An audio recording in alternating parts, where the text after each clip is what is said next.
Are you a fan of this view or this one? Well, while you're making up your mind, let me take a well-deserved bite of my shrimp and slaw chalupa.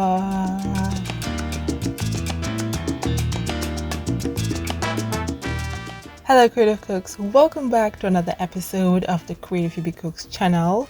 I'm your host Phebe, and today I'm diving right into making Mexican recipes all month long, and first on the list is this shrimp and slaw chalupa. Chalupa is a popular food in places like Puebla, I hope I'm saying that right, and Oaxaca, Mexico.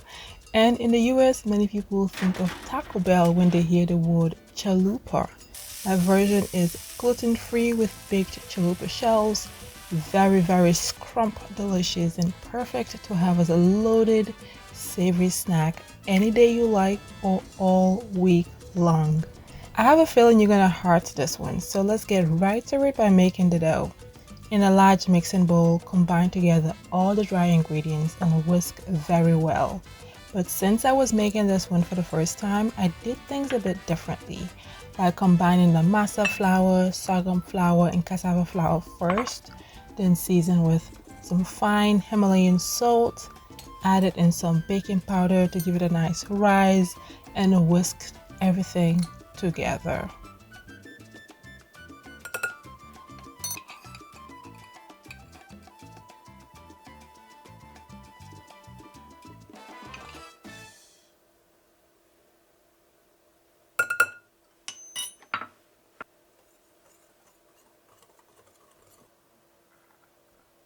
I then added in some pumpkin coconut milk I had made prior to filming the recipe. Also added in some olive oil to bring it all together.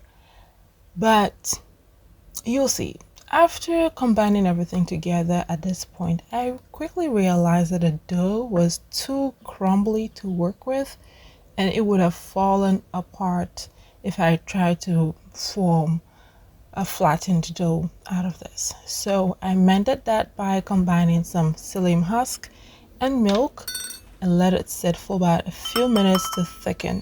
Make sure it doesn't have any clumps because that would make it very hard to incorporate into the dough. But in your case, you don't have to do any of that.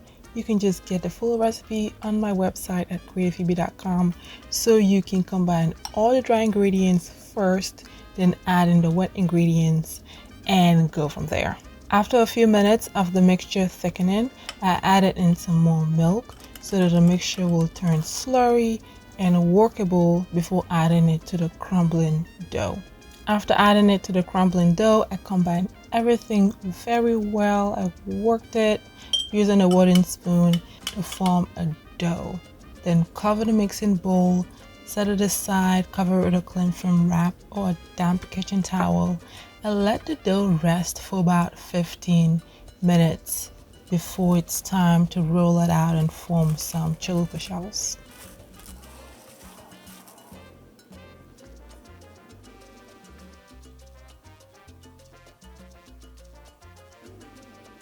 While the dough is resting, prepare the shrimps by removing most of the shells but leaving the tail on. It also helps you to be able to hold on to something while eating the shrimps during the process of eating your chalupa. Then devein the shrimp by making a slit along the back of the cleaned shrimp and remove its vein. Then set it aside and repeat the cleaning process for the remaining pieces of shrimps. If you prefer, you can buy pre-cleaned, pre-deveined shrimps from the store, but I prefer to do this at home. At least I know exactly what goes into the cleaning process. And actually, it doesn't even take that long. I'll be saving the shrimp shells to make either a stock or to create a shrimp shell powder on a later date, which is a fabulous way to reduce food waste while adding flavor to your recipes. Do you do this? Let me know in the comment section below.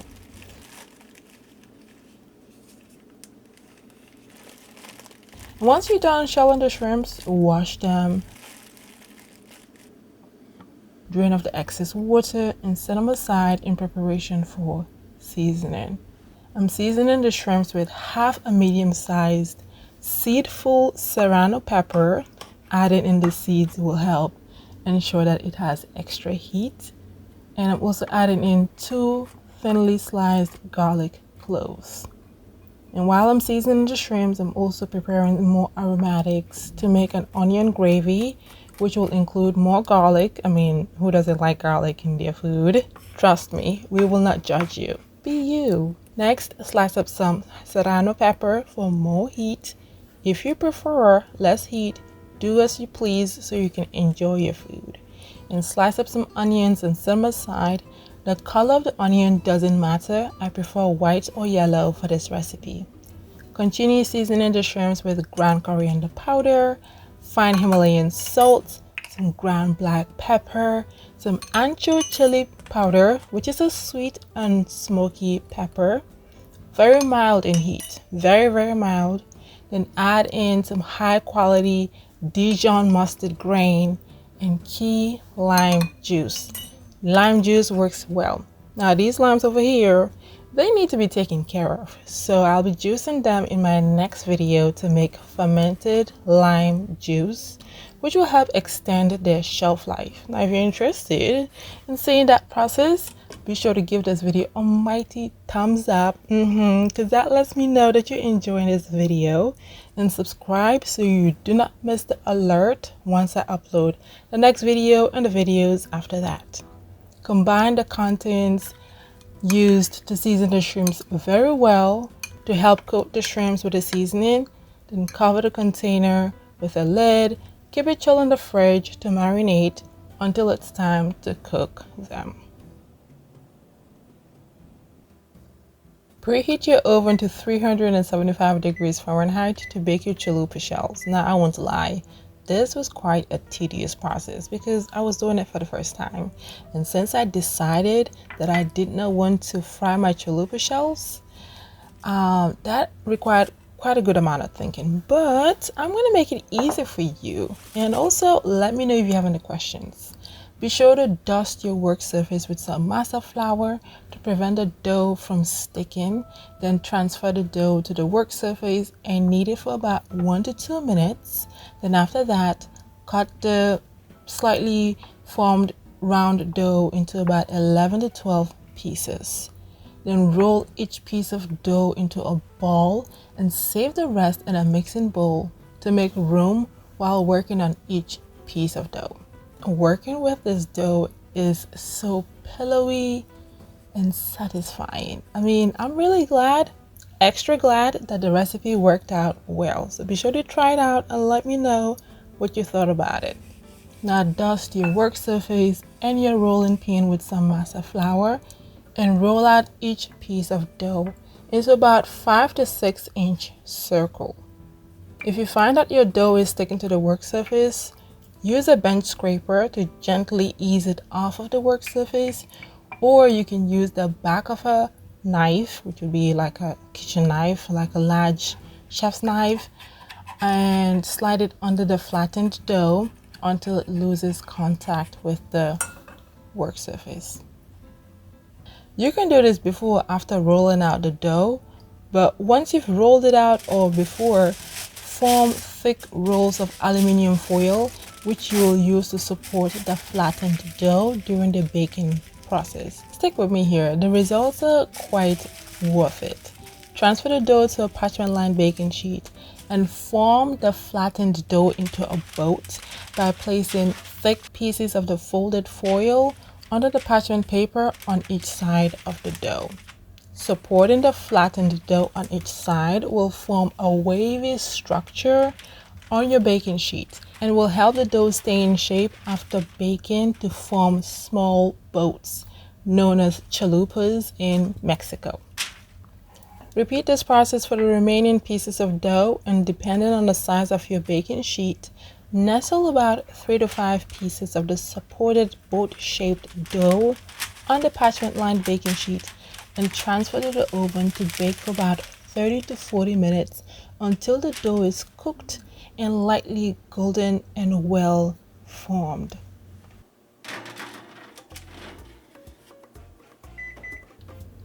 Now, after transferring some to the oven to bake, I continued experimenting and decided to apply a little bit of olive oil on each side of the flattened dough to help it get crisp while baking.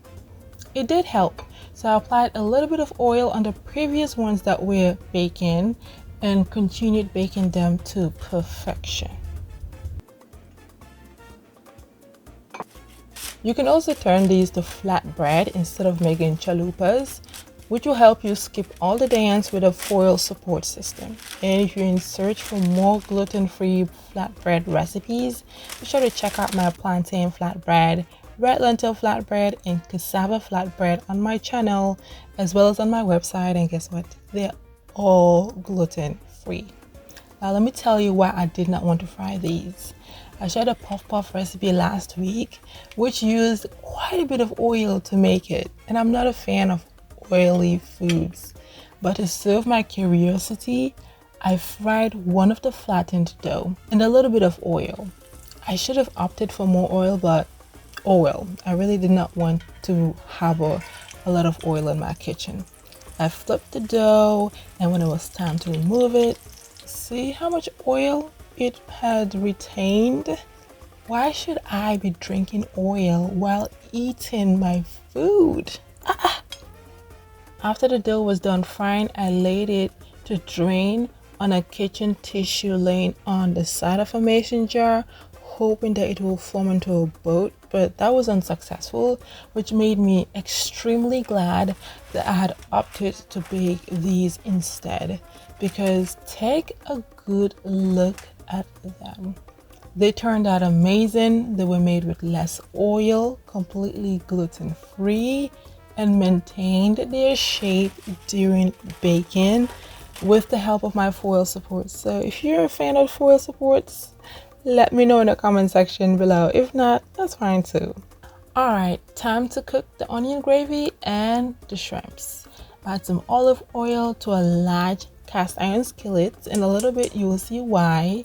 Then add in the aromatics, the onions, the serrano pepper, the garlic, season with some salt and some black pepper. Add in some fresh thyme sprigs for extra flavor and saute this combination for about 5 to 7 minutes until the aromatics turn translucent and lightly browned. Then move the aromatics to one side of the skillet to make some room on the other half, and gently place the marinated shrimps to cook for about 3 minutes on each side. These ones are jumbo, so they will definitely need extra time. Let them cook through, flip them, cook for another 3 minutes. If your shrimps are smaller, they will not need that much time. Add the marinade liquid the shrimps were in to the sauteing aromatics and combine well. Continue cooking everything on medium heat until they're done. Using a large cast iron skillet will be in your favor, especially during this step, so you don't have to do your cooking in 2 separate vessels.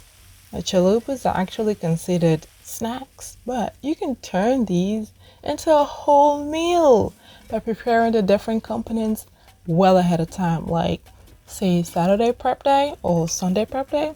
Which do you prefer? Once the sauteed aromatics and shrimps are ready, remove them from the pan and store them in meal prep containers. And all that's left to do is to assemble your chalupas as you like. For me, I'm loading each chalupa shell with some coleslaw, which I had made prior, then top with the sauteed aromatics, a few shrimps, about 2 to 3 pieces will do, some fresh cilantro leaves, and lime wedges to brighten up your meal. This one will go very well with ginger juice, wonjo, also known as sorrel juice or zobolo. Or you know what? How about an agua fresca? Did I say that right? Now, which one will you choose? As you can see, I'm feasting on my chalupa, and I'm excited to hear all about how this recipe turned out for you. Remember, you can get a full recipe on my website by checking out the link in the description box below. Thank you as always for watching, and we'll chat again on my next Mexican themed recipe video. Later!